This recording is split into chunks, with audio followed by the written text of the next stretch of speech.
Emmanuel Macron chez Paul Biya. Nouveau rebondissement, colère à Etoudi. En juillet dernier, président français Emmanuel Macron a effectué en grande pompe une visite d'État au Cameroun, pourtant mis au banc de la communauté internationale pour le non-respect des droits de l'homme.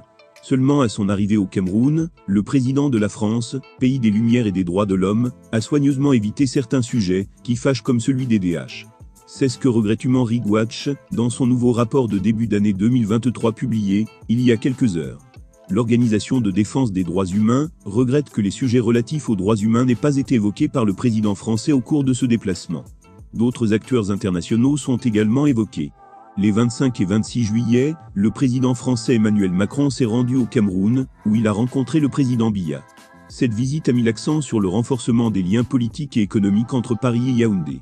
Macron n'a pas exprimé publiquement ses préoccupations quant à la situation des droits humains dans le pays, a souligné le rapport. Le 21 mars, l'Union européenne a exprimé ses préoccupations concernant la crise en cours dans les régions du Nord-Ouest et du Sud-Ouest et demandé l'arrêt immédiat de la violence, le respect des droits humains et des principes humanitaires, un accès humanitaire sans entrave et un environnement sécurisé pour le travail humanitaire. Le 15 avril, le département américain de la sécurité intérieure a annoncé qu'il accordait au Cameroun un statut de protection temporaire, Temporary Protected Status, TPS, de 18 mois.